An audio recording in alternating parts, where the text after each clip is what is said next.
हमारे चैनल पर मैं हूं आपके साथ शिप्रा सैनी। कोलकाता हाईकोर्ट ने बंगाल की मुख्यमंत्री ममता बनर्जी को कड़ी फटकार लगाई है। ममता बनर्जी के धरने पर टिप्पणी करते हुए कोर्ट ने यह कहा है कि बंगाल में भीड़तंत्र का राज नहीं चलने दिया जाएगा। इतना ही नहीं, ममता बनर्जी को बड़ा झटका देते हुए बॉम्बे हाईकोर्ट ने टीएमसी के 4 नेताओं की जमानत पर रोक लगा दी है और फिलहाल चारों नेताओं को जेल भेज दिया गया है। तो बंगाल में सीबीआई के एक्शन के बाद अब राजनीतिक बवाल चरम पर है। कोलकाता हाईकोर्ट ने ममता बनर्जी को बड़ा झटका देते हुए टीएमसी के चारों नेताओं की जमानत पर रोक लगा दी है और चारों नेताओं को प्रेसिडेंसी जेल में डाल दिया गया है। लेकिन नारदा स्टिंग केस में जिस तरीके से सीबीआई ने कार्रवाई की, टीएमसी के 4 नेताओं को गिरफ्तार किया गया, जिसमें 3 मंत्री और 1 मेयर शामिल है। उनसे पूछताछ लगातार सीबीआई कर रही थी।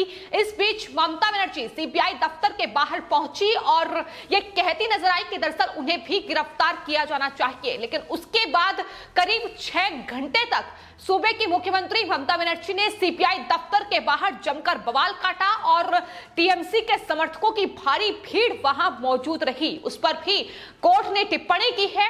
कड़ी फटकार मुख्यमंत्री ममता बनर्जी को लगाते हुए कोर्ट ने यह कहा है कि जब बंगाल की मुख्यमंत्री ही इस तरीके से भीड़ का नेतृत्व करेंगी तो लोगों को यह लगेगा कि कानून व्यवस्था की जगह बंगाल में भीड़तंत्र हावी हो चुका है। कानून व्यवस्था पर ममता बनर्जी को घेरते हुए कोर्ट ने यह कहा है कि दरअसल अगर आप कानून के राज में विश्वास रखते हैं तो ऐसी घटनाएं नहीं होनी चाहिए। तो जिस तरीके से सीबीआई दफ्तर में ममता बनर्जी ने धरना दिया और करीब 6 घंटे तक वो सीबीआई दफ्तर में मौजूद रही और सीबीआई दफ्तर के बाहर टीएमसी के समर्थकों ने आगजनी और पथराव किया, केंद्रीय सुरक्षा बलों को निशाना बनाया गया। इसके अलावा सीबीआई दफ्तर में भी तोड़फोड़ करने की कोशिश की गई। तो ये पूरी तस्वीर पर अब कोलकाता हाईकोर्ट ने भी ममता बनर्जी को कड़ी फटकार लगाई है। न सिर्फ कोरोना गाइडलाइंस और लॉकडाउन के जिस तरीके से गाइडलाइंस का पालन करने की सलाह ममता बनर्जी बंगाल की आम जनता को देती है, उन्होंने खुद उन गाइडलाइंस की धज्जियां उड़ाई हैं।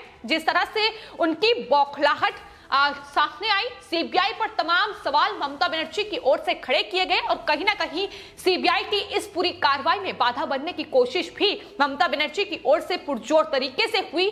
उसके बाद लगातार लोग ये सवाल उठा रहे थे कि क्या ममता बनर्जी की न्यायिक व्यवस्था में विश्वास नहीं है, क्या वो कोर्ट के फैसले में विश्वास नहीं रखती है। जिस तरीके से सीबीआई और उनके अधिकारियों को वो घेर रही थी, केंद्र सरकार पर लगातार उनके द्वारा सवाल उठाए जा रहे थे, उस पर भी कोर्ट ने टिप्पणी की है। उन्होंने कहा है कि न्यायिक व्यवस्था में नागरिकों का विश्वास होना सबसे ज्यादा महत्वपूर्ण है क्योंकि यही उनके लिए आखिरी विकल्प होता है। लेकिन जिस तरीके से ममता बनर्जी ने वहां जाकर तांडव मचाया, जिस तरीके से वो लगातार सीबीआई अधिकारियों को कहीं ना कहीं उन पर दबाव डालने की कोशिश उनके द्वारा की गई, लेकिन हालांकि उनकी कोई भी ये साजिश और षड्यंत्र काम नहीं आया। खाली हाथ सीबीआई दफ्तर से उन्हें वापस लौटना पड़ा। लेकिन जिस तरीके का बवाल कल सीबीआई दफ्तर के बाहर देखने को मिला और जिस तरीके से बंगाल के राज्यपाल जगदीप धनखड़ के लिए टीएमसी के इन नेताओं ने अभद्र टिप्पणी की, ये तमाम फिलहाल स्थिति है जो बंगाल में बनी हुई है, जो कि बेहद चिंताजनक भी है।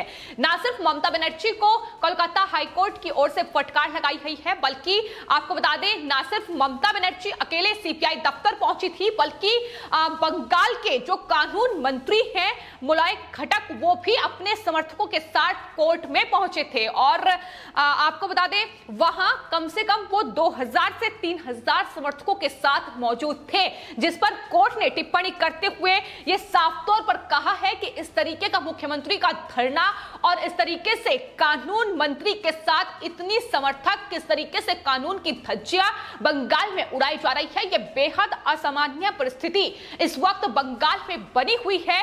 कोर्ट ने सख्त लहजे में टिप्पणी करते हुए कहा है बंगाल में इस भीड़तंत्र का राज नहीं चलने दिया जाएगा। जिस राज को चलाने की कोशिश ममता बनर्जी और उनके पार्टी के ये तमाम समर्थक करते नजर आ रहे हैं, टीएमसी की गुंडागर्दी लगातार बड़े पैमाने पर बंगाल में देखने को मिल रही है। और जिस तरीके से कल कोरोना गाइडलाइंस की धज्जियां तो उड़ा ही गई और लॉकडाउन का पालन भी, क्या चेहरों पर मास्क भी नजर नहीं आया, कि तमाम चीजें हैं जिन सवालों में ममता बनर्जी बनर्जी फिलहाल घिरी हुई हैं, लेकिन मुसीबत लगातार बढ़ रही है और इसी के साथ ममता बनर्जी की बौखलाहट भी देखने को मिल रही है। लेकिन इस पर कोर्ट ने अब ममता बनर्जी को कड़ी फटकार लगाई है। वहीं आपको बता दें, सॉलिसिटर जनरल तुषार मेहता की ओर से भी कोर्ट में यह जानकारी दी गई है कि नेताओं ने अपने समर्थकों के साथ सीबीआई दफ्तर का घेराव किया है। कानून मंत्री खुद भीड़ के साथ दिन भर सीबीआई दफ्तर के बाहर मौजूद रहे, यहां तक कि वो सीबीआई कोर्ट भी पहुंचे और उन्होंने साथ ही ये भी मांग की है कि जिस तरीके से सीबीआई अधिकारियों को उन पर दबाव बनाने की कोशिश इस वक्त टीएमसी प्रशासन जो है वो कर रहा है, खुद मुख्यमंत्री ममता बनर्जी कर रही है, तो कहीं ना कहीं सीबीआई पर भारी दबाव है।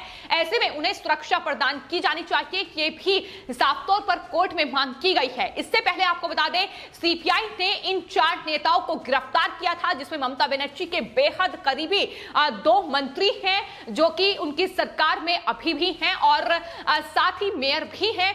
तो ये तमाम 4 नेता हैं टीएमसी के, जिन पर नारदा स्टिंग केस में सीबीआई ने शिकंजा कसा और उसके बाद उन्हें स्पेशल कोर्ट में पेश किया गया, जहां हालांकि कोर्ट ने ये कहते हुए उन्हें जमानत दे दी कि दरअसल सीबीआई पर इस वक्त बेहद दबाव है और जिस तरीके की स्थिति बंगाल में है उसके मद्देनजर इसकी जांच नहीं हो सकती, जिसके बाद सीबीआई ने कोलकाता हाईकोर्ट में इस फैसले को चुनौती दी और कोलकाता हाईकोर्ट की पीठ की एक अर्जेंट सीटिंग हुई, जिसके बाद ये पूरी सुनवाई हुई और उसमें इन 4 ही नेताओं को फिलहाल जमानत पर रोक लगाते हुए जेल डाल दिया गया है। तो आने वाले वक्त में ये गिरफ्तारी की लिस्ट लंबी हो सकती है, क्योंकि नारदा स्टिंग केस सिर्फ बंगाल में इन 4 नेताओं तक सीमित नहीं है, इसमें कई टीएमसी के नेताओं के नाम आगे आने बाकी हैं और यही वजह है कि इस तरीके से ममता बनर्जी की बौखलाहट इस वक्त बढ़ रही है। वो लगातार केंद्रीय जांच एजेंसी पर सवाल उठा रही है, अपने समर्थकों को लगातार वो इस हिंसा के लिए, इस आगजनी और पथराव के लिए उकसाती नजर आ रही है। और फिलहाल बंगाल में जिस तरीके से ये भीड़ तंत्र वहां की आम जनता पर हावी हो रहा है, उसको लेकर न सिर्फ राज्यपाल जगदीप धनखड़ कई बार चिंता जाहिर कर चुके हैं, बल्कि अब कोलकाता हाईकोर्ट ने भी ममता बनर्जी को सबक सिखाया है। लेकिन फिलहाल सवालों के घेरे में खुद मुख्यमंत्री ममता बनर्जी ही हैं, क्योंकि जिनकी जिम्मेदारी है बंगाल में कानून व्यवस्था बनाए रखने की, संविधान का पालन करने की, लोकतंत्र को बचाए रखने की, वो किस तरीके से उन्हें तार-तार करती नजर आ रही है, इसकी बानगी हर रोज बंगाल में देखने को मिल रही है। इससे पहले ममता बनर्जी साफ तौर पर हिंसा से इनकार करती नजर आई है, लेकिन क्या वो कल की तस्वीरों पर टिप्पणी करेंगी? क्या वो ये कहेंगी कि दरअसल जिस तरीके से उनके समर्थकों ने सीबीआई दफ्तर का घेराव किया, वहां पत्थरबाजी और आगजनी की गई, उसका जवाब ममता बनर्जी के पास है? जाहिर तौर पर नहीं होगा और पुलिस प्रशासन भी पूरी तरीके से मूक दर्शक बनकर बैठा हुआ है। लेकिन कोलकाता हाईकोर्ट की यह सुनवाई और इसमें कानून मंत्री और मुख्यमंत्री को यह फटकार, जिसके बाद अब इस्तीफा ममता बनर्जी से मांगा जा रहा है, उन्हें अपने पद से इस्तीफा दे देना चाहिए, क्योंकि जिस तरीके से कानून व्यवस्था पूरी तरीके से खत्म बंगाल में हो चुकी है, उसके बाद ममता बनर्जी को मुख्यमंत्री के पद पर रहने का कोई अधिकार ही नहीं है। इसको लेकर लगातार अब बीजेपी के नेता भी ममता बनर्जी और टीएमसी को घेरते नजर आ रहे हैं। कोर्ट की इस टिप्पणी पर बीजेपी प्रवक्ता गौरव भाटिया का बयान सामने आया है, जिसमें उन्होंने कहा है कि कोलकाता हाईकोर्ट ने टीएमसी के भ्रष्टाचारी नेताओं की जमानत के आदेश पर रोक लगा दी है। ममता बनर्जी की अराजकता का भी संज्ञान कोर्ट ने लिया है और उस पर उन्हें फटकार लगाई गई है। सवाल किया गया है कि क्या उनका यही है खेला होवे, जिसका नारा वो लगातार बंगाल में देती नजर आई थी। ममता बनर्जी की ममता सूख चुकी है, दीदी अब खुद भक्षक बन चुकी है। ये ममता बनर्जी पर बीजेपी ने पलटवार किया है। इतना ही नहीं, नवीन कुमार जो कि बीजेपी के नेता हैं, उनका ट्वीट भी सामने आया है। उन्होंने कहा है कि एक मुख्यमंत्री अपना सारा कामकाज छोड़कर गिरफ्तार भ्रष्टाचारी नेताओं के समर्थन में 6 घंटे तक अपने गुंडों के साथ सीबीआई दफ्तर में बैठकर हिंसा करती रही। इसे गुंडा तंत्र ना कहे तो आखिर क्या कहा जाए? यही तो सवाल है जो ममता बनर्जी से लगातार पूछा जा रहा है कि आखिर बंगाल में बीते एक सप्ताह से ज्यादा का वक्त बीत चुका है जब से लगातार 2 मई के बाद से हिंसा हो रही है। तमाम इलाकों में किस तरीके से पीड़ित परिवार जो है वो बेबसी में जी रहे हैं, इसका आलम क्या है वो राज्यपाल जगदीप धनखड़ ने बताया है, लेकिन ममता बनर्जी वहां नहीं पहुंची, उन परिवारों से उनकी मुलाकात नहीं हुई और यही वजह है कि सवाल उठाए जा रहे हैं कि दरअसल इन भ्रष्टाचारी नेताओं को बचाने के लिए वो सीबीआई दफ्तर पहुंच गई, लेकिन वहां जहां हिंसा प्रभावित इलाकों में लोगों की जान गई है, उनके परिवार लगातार डर और भय के माहौल में जी रहे हैं। आखिर ममता बनर्जी उनसे मुलाकात करने के लिए क्यों नहीं पहुंची? फिलहाल आपकी इस पूरे मामले पर क्या राय है, हमें कमेंट बॉक्स में जरूर लिखें और चैनल को सब्सक्राइब करें। धन्यवाद।